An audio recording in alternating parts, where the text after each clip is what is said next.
নমস্কার বন্ধুরা, সোমাদির রান্নাঘরে সবাইকে স্বাগত। আশা করছি আপনারা সবাই খুব ভালো আছেন। আজ আমি যে রেসিপিটি শেয়ার করতে চলেছি অত্যন্ত স্বাস্থ্যকর একটি ব্রেকফাস্ট, বিটরুট ইডলি আর তার সাথে চাটনি। এই রেসিপি খেতেও যেমন ভালো হয় তেমনি স্বাস্থ্যকরও বটে। সামান্য উপকরণে খুব সহজেই একসাথে দুটো রেসিপি বানিয়ে দেখাবো। আপনারা কোনো ঝামেলা ছাড়াই একসাথে দুটো বানিয়ে ফেলতে পারবেন। তার জন্য আগে থাকতে কোনো প্রস্তুতি নিতে হবে না। সম্পূর্ণ ভিডিওটি দেখার জন্য অনুরোধ রইল। আমার চ্যানেলের নতুন বন্ধু হলে চ্যানেলটিকে সাবস্ক্রাইব করে পাশে থাকা বেল আইকনটি প্রেস করে রাখবেন, যাতে আমার সমস্ত রান্নার নোটিফিকেশান সবার আগে আপনাদের কাছে পৌঁছে যায়। আর ফেসবুক বন্ধুদের কাছে অনুরোধ পেজটিকে ফলো করার জন্য। চলুন দেখে নেওয়া যাক রেসিপিটি। ইডলির জন্য প্রথমেই আমি চাটনিটা বানিয়ে নেব। তার জন্য 2 চামচ ছোলার ডাল শুকনো খোলায় নেড়ে নেব। ডালটা ভাজা হয়ে গেছে। অন্যদিকে একটা মিক্সিং জার নিয়ে নিয়েছি। এর মধ্যে দিয়ে দেব হাফ নারকেল। আমি নারকেলটা পিছনের কালো অংশগুলো ছাড়িয়ে নিয়ে কুচো কুচো করে কেটে নিয়েছিলাম। আর দিয়ে দিলাম ভাজা ডালটা, যেটা আমি ভেজে নিয়েছিলাম। আর দিলাম 1 চামচ বাদাম, 2-3টে কাঁচা লঙ্কা, অল্প একটু ধনে পাতা, 1 গাঁট আদা, অল্প একটু তেঁতুলের কাঠ, আর দেব স্বাদ মতো নুন, দেব অল্প একটু জল। এবার চাপা দিয়ে একটা মিহি পেস্ট করে নেব।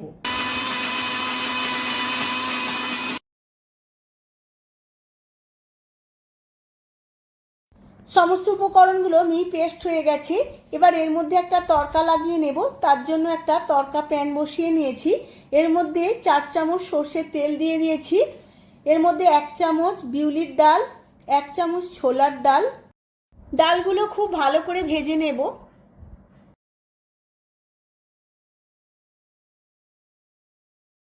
এর মধ্যে দিয়ে দেব 1 চামচ রাই সর্ষে, আর দেব 2টো শুকনো লঙ্কা। সমস্ত কিছু খুব ভালো করে ভেজে নেব। উপকরণগুলো খুব ভালো করে ভাজা হয়ে গেছে। এবার এর মধ্যে দিয়ে দিলাম বেশ কিছুটা কারি পাতা। কারি পাতাও খুব ভালো করে ভেজে নিয়েছি। এবার এই পেস্টের মধ্যে সমস্ত উপকরণগুলো ঢেলে দিলাম। এবার চামচ দিয়ে খুব ভালো করে মিশিয়ে নেব সমস্ত উপকরণগুলো। ব্যাস, আমার চাটনিটা একদম রেডি হয়ে গেছে। এই চাটনিটা বানিয়ে নিয়ে ইডলি, ধোসা বা সাউথ ইন্ডিয়ান যে কোনো ডিশের সাথেই সার্ভ করতে পারবেন। খেতে খুব ভালো লাগবে। এখন আমি 1 বাটি ওটস আর 1 বাটি সুজি নিয়ে নিয়েছি। একটা হেলদি নাস্তা বানাবো। প্রথমেই আমি ওটসটা মিক্সিতে গুঁড়িয়ে নেব। একটা মিক্সিং জার নিয়ে নিয়েছি। সমস্ত ওটসটা আমি এই মিক্সিং জারের মধ্যে নিয়ে নেব। এরপর এতে দিয়ে দেব খুব অল্প পরিমাণে মেথির দানা। এবার মিহি করে গুঁড়িয়ে নেব।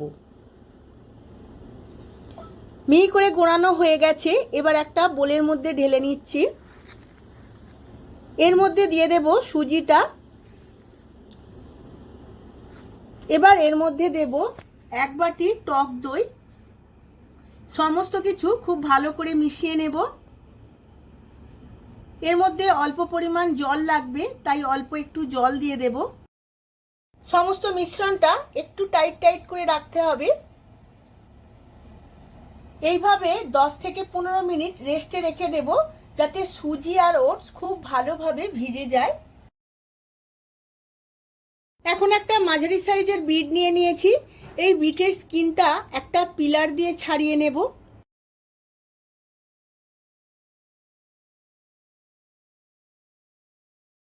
সমস্ত খোসাটা ছাড়ানো হয়ে গেছে। এবার এই বিটটা আমি ছোট ছোট টুকরো করে কেটে নেব।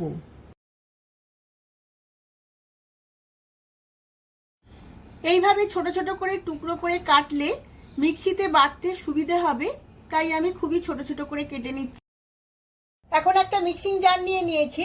সমস্ত কেটে রাখা বিটগুলো এই মিক্সিং জারের মধ্যে নিয়ে নেব।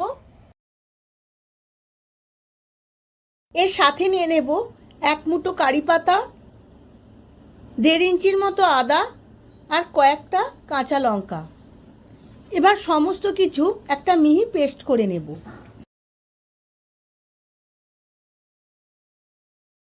পেস্টটা আমার রেডি হয়ে গেছে। অন্যদিকে সুজি আর ওটসের ব্যাটারটাও আমার সেট হয়ে গেছে। এবার সমস্ত পেস্ট আমি এই ওটস আর সুজির ব্যাটারের মধ্যে নিয়ে নেব। এখন এর মধ্যে দিয়ে দেব স্বাদ মতো নুন। এবার সমস্ত উপকরণগুলো খুব ভালোভাবে মিশিয়ে নেব। ইডলি ব্যাটারটা আমার একদম রেডি হয়ে গেছে। অন্যদিকে আমি ইডলি মেকার নিয়ে নিয়েছিলাম, এর মধ্যে খুব ভালো করে তেল ব্রাশ করে নিচ্ছি যাতে ইডলিগুলো সেদ্ধ হওয়ার পর খুব ভালোভাবে ডিমোল্ড হয়ে যায়। এখন ইডলি ব্যাটারের মধ্যে 1 প্যাকেট ইনো ফুড সল্ট দিয়ে দেব।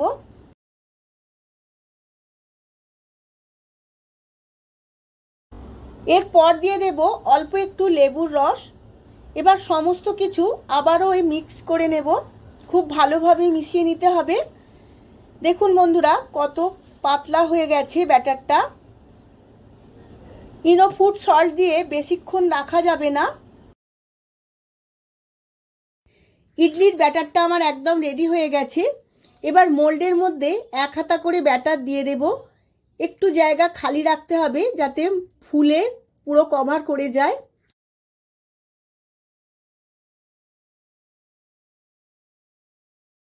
এইভাবে প্রত্যেক কটা মোল্ডের মধ্যে ব্যাটারটা ঢেলে দেব।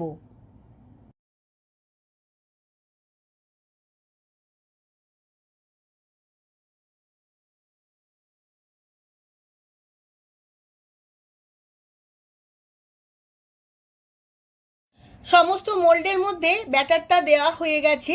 এবার আমি স্টিমে দিয়ে দেব। ইডলি কুকারের মধ্যে আগে থাকতেই আমি জল গরম করে নিয়েছিলাম। এইভাবে মোল্ডগুলো স্তরে স্তরে সাজিয়ে নেব।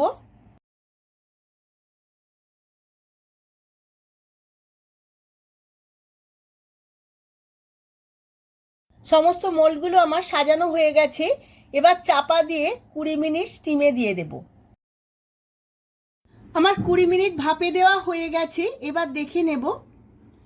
দেখুন বন্ধুরা কত সুন্দর ইডলিগুলো তৈরি হয়েছে। এবার এক এক করে ডিমোল্ড করে নেব।